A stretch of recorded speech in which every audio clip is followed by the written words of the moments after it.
Now, Ukraine has slammed Russia for continuing to choose war over peace, calling Russian strikes on Ukraine a clear indication of Vladimir Putin's true intentions, one that does not desire peace. Addressing calls for a so-called buffer zone to separate Ukrainian and Russian forces, Ukrainian President Vladimir Zelensky said the buffer zone already exists, while urging for faster shipments of U.S. weapons purchased by Kyiv by other NATO countries. At a UN Security Council meeting in New York, Ukrainian Prime Minister condemned Russia for starting a war not of defense, but an invasion built on imperial ambition. These killings are deliberate acts of terror.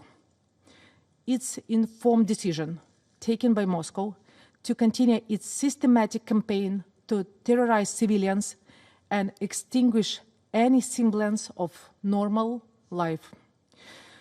Yesterday, Russia again responded brutally to our attempts to engage them in a civilized dialogue, in the language of international law, peace, and respect for human life.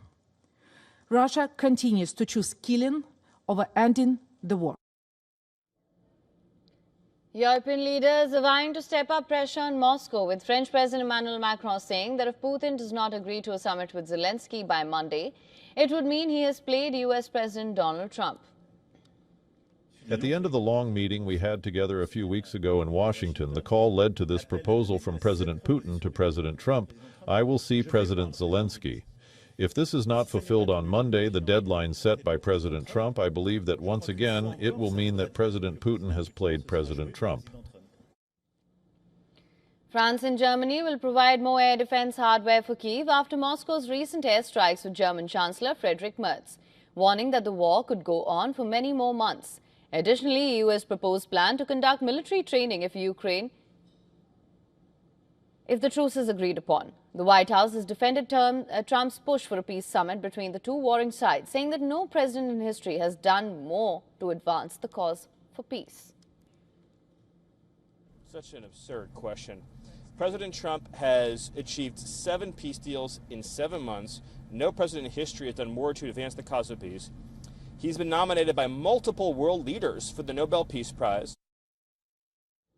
On Monday, Putin will meet with both Iranian and Turkish presidents on the sidelines of the Shanghai Cooperation Organization summit in Tianjin to discuss the ongoing war in Ukraine.